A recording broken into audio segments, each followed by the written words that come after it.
Hello students, from our today's lecture we are going to start our new subject which is design of heat exchanger. In our previous semester we have learned one subject which is heat transfer. In that subject there is one chapter which is heat exchanger. We have learned different classification and all other related topics to the heat exchanger in our heat transfer subject. Now we are going to study heat exchanger in details in this subject which is design of heat exchanger. So, in our today's lecture, we will just brief the contents of this subject. So, let's start with the introduction. What is heat exchanger? So, we all know that it is a device which is used to transfer thermal energy between the two or more fluids which are at different temperature at minimum investment and running cost. And what are the application of heat exchanger? We all know there are huge applications of heat exchanger in chemical and food industries, also in electronics, also in waste heat recovery, in manufacturing industries, in space application, in air conditioning, as well as refrigeration. So now some common examples of heat exchanger which we see in our day-to-day life. First is automobile radiators, then condensers in refrigeration unit, then engine oil coolers and regenerators. These are some common examples of day-to-day life heat exchangers. Now let's discuss that what are the contents which we have already learned in previous semester which are going to revise in this current semester's contents. So we have learned classification of heat exchanger, then analysis of heat exchanger, then LMTD method, logarithmic mean temperature method, then NTU method, number of transfer unit method, which we have already learned in previous semester, Pauling factor, also overall heat transfer coefficient. So these are the topics which we have already covered in our heat transfer subject of 5th semester. Now let's discuss what are the contents which we are going to learn in this current semester of this subject. So first we learn classification, then basic design methodology of heat exchanger, how any heat exchanger is going to be designed from this scratch. Next we will discuss how to design double pipe heat exchanger. There is one whole chapter on the basics of design of double pipe heat exchanger. There is one chapter based on design of shell and tube heat exchanger, one chapter based on design of compact heat exchanger, and at last there is a last chapter of heat transfer enhancement and performance evaluation. So these are the content of the subject design of heat exchanger. Clear? So this is the syllabus, or we can say that the contents which we are going to cover in this semester. The first chapter which shows the different classification and basic design methodology for the heat exchanger. So here you can see that these whole content, classification, LMTD method, NTU method, fouling factor, overall heat transfer coefficient, these all are some topics which we have already covered in our previous semester. The rest chapters, design of double pipe heat exchanger, design of shell and tube heat exchanger, design of compact heat exchanger, and the last performance evolution and heat transfer enhancement. These chapters are new for us and which we are going to study current semester. So let's look some topics of previous semester. We have learned classification of heat exchanger in previous semester. We have classified heat exchanger in a different way. The easiest way are in the form of according to nature of heat exchange process, in the direct contact heat exchanger and indirect contact heat exchanger. Secondly, according to relative direction of the fluid, parallel flow heat exchanger, counter flow heat exchanger, and cross flow heat exchanger. Then, according to design and construction, we have classified heat exchanger in concentric tube, shell and tube, and compact heat exchanger. And according to physical state of fluid, we have classified heat exchanger in a condenser and evaporator.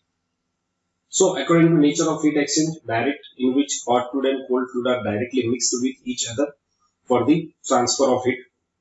These both fluids are immiscible and are not dangerous to mix. Second, indirect contacts.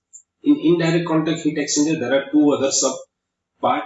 First one is called regenerators and second one is called recuperators.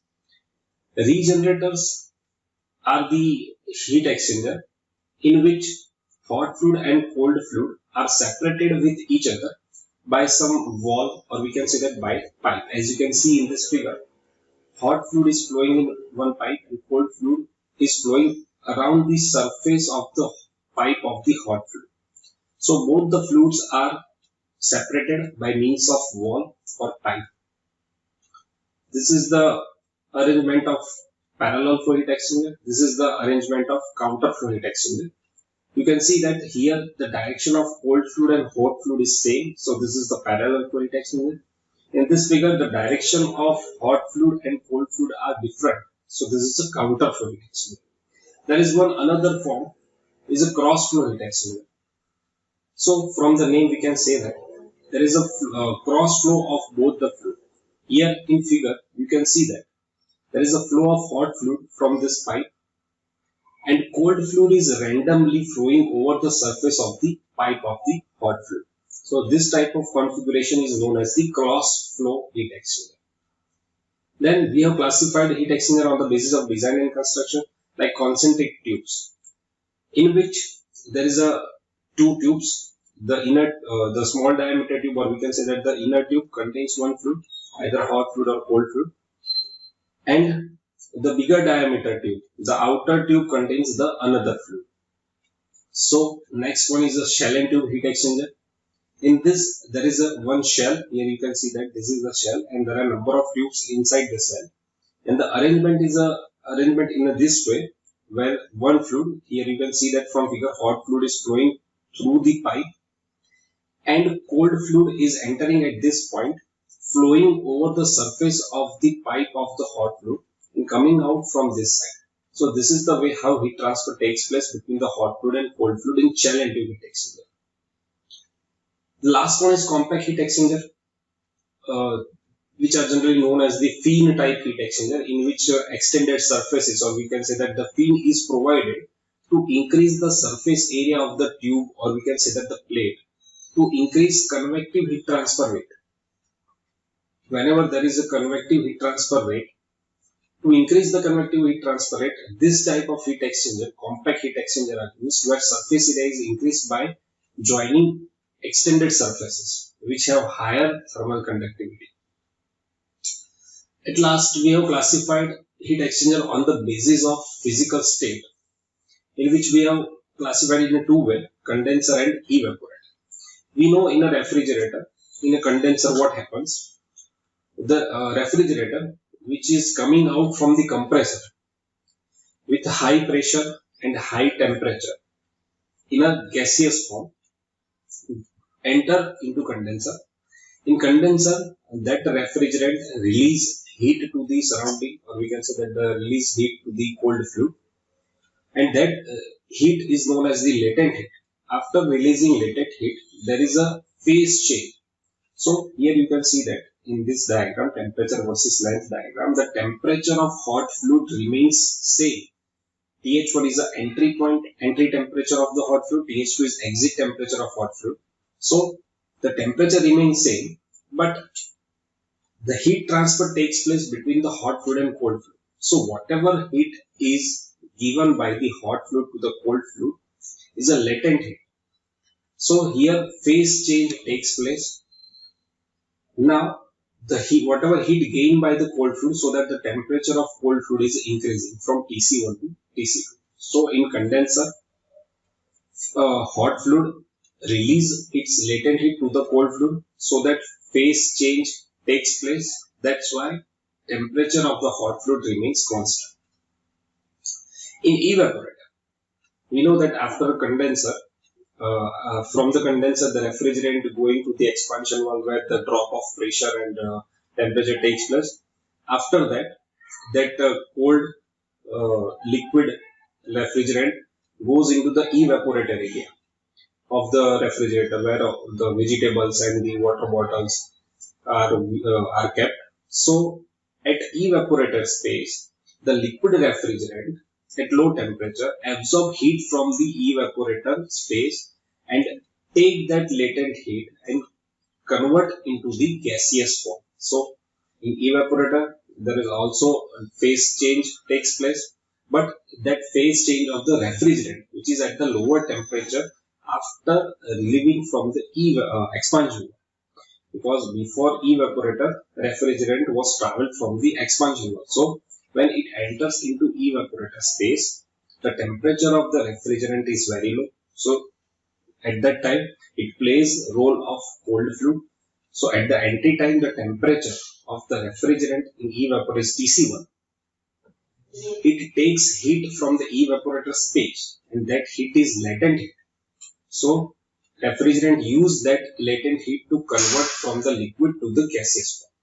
So from TC1 to TC2, temperature remains constant in evaporator. Whatever heat whatever heat is absorbed by the refrigerant from the hot fluid, or we can say that from that evaporator space, is a latent heat for the refrigerant. Okay. So in condenser, temperature of the hot fluid remains constant. In evaporator, temperature of the cold fluid remains constant. So this is how we have classified heat exchanger in a heat transfer subject. Now, in a design of heat exchanger subject, we are going to classify heat exchanger in some different way. We are going to cover classification of heat exchanger in our next video. But for according to design of heat exchanger, we are going little bit in a deep in a classification in our next video. Now we have also learned heat exchanger analysis in our heat transfer subject. Heat exchanger analysis is important topic before starting study of heat exchanger. For designing and predicting the performance of heat exchanger, we have to first derive some relation. It is necessary that total heat transfer rate related with its governing parameter. Because after all, our purpose of designing heat exchanger is to design heat exchanger which gives us maximum heat transfer rate. So after designing any heat exchanger, we required some equation, or we required equation to measure the performance of that heat exchanger. So it is necessary that we have some equation so that we can find out heat transfer rate of that particular heat exchanger. So we need some parameter. So let's take U, which is overall heat transfer coefficient, because whenever there is a conduction, we have conductivity for the performance measurement. Whenever there is a convection heat transfer rate, we have H, convective heat transfer coefficient. So here in a heat exchanger, there is a conduction as well as there is a convection, and also there is a presence of radiation. So we require overall heat transfer coefficient, which is U. Second, there is some surface area of the heat exchanger. So let's take capital A as a surface area of the heat exchanger. Then there is a temperature, inlet temperature and outlet temperature in heat exchanger of both the fluid, hot fluid and cold fluid. So let's denote T1 as a inlet and T2 as outlet temperature. TH1, TH2 inlet temperature of hot fluid, inlet and outlet temperature of hot fluid, TC1, TC2 inlet and outlet temperature of the cold fluid. Suppose we have this kind of arrangement. Here you can see that TH1 is inlet temperature of hot fluid, TH2 outlet temperature of hot fluid, TC1 inlet temperature of cold fluid, and TC2 outlet temperature of the cold fluid. This is a parallel flow configuration. So at the inlet, the temperature difference is TH1 minus TC1. At the outlet, temperature difference is TH2 minus TC2. It's denoted by theta 2. Here the temperature difference is denoted by theta 1. Suppose mass flow rate is M, specific heat is Cp, temperature of fluid T, and delta T is a temperature drop, or we can say that the theta. Now we know that heat transfer takes place between the hot fluid and cold fluid. So how we can measure the amount of heat transfer rate by which hot fluid gives heat to the cold fluid, heat transfer rate of receiving heat by the cold fluid from the hot fluid. So we know from the thermodynamics that we can easily find out the heat transfer rate of the hot fluid by using this equation mc delta T. For hot fluid, mass flow rate would be mH. Specific heat of the hot fluid we denote by Cph.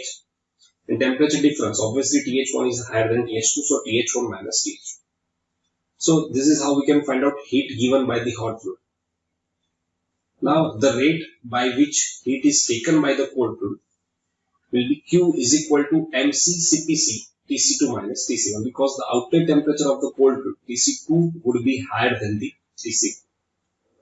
So the total heat transfer rate of the heat exchanger can be calculated by Q is equal to U A theta. Now Q is a heat transfer rate, U is the overall heat transfer coefficient, because we know from the Fourier's equation, if whenever there is a heat transfer rate by conduction mode, and if you want to find out the conduction heat transfer rate, then we have equation Ka dt by dx, where K is conductivity, it means constant. A is a cross-sectional area for the conduction from where heat is flowing, and dt by dx is a temperature gradient. So there is always one constant, area, and the gradient, temperature difference. Whenever there is a convection and we have to find out the convection heat transfer rate, then we have equations HA delta T, where H is a constant, A is a surface area, and delta T is a temperature difference. Here conduction and convection both takes place. So to find out heat transfer rate in all overall heat exchanger, we have one constant, which is overall heat transfer coefficient, which is denoted by U. Area, total surface area from between the hot fluid and cold fluid from where heat transfer takes place, so which is denoted by A. Now we require temperature difference. So from figure you can see that the temperature difference between the hot fluid and cold fluid is continuously changed at a different place. The value of temperature difference at a different location of heat exchanger are different. So we cannot take any particular temperature difference here, because at this point the temperature differences differ. We know that at entry point the temperature difference is maximum, because TH1 is the highest temperature among the 4 temperatures and TC1 is the lowest temperature among the 4 temperatures. So at entry point the temperature difference between two fluid is maximum. As we are moving forward, the temperature difference is going to be minimum. So we have to take overall, we can say that the mean temperature difference of the total heat exchanger, so which is denoted by theta m, which is logarithmic mean temperature difference. Okay. We have already learned LMTD method in our heat transfer subject. So this is the basics of heat transfer subject, which we are going to use in our design of heat exchanger subject. This is the book, the reference books from which we are going to study, and which are the best book as a reference for study the different theories of this subject. So that's it for the introduction portion. In our next video, we are going to start our from the classification of heat exchanger. We are going to start our subject, design of heat exchanger. That's it for today. Thank you so much.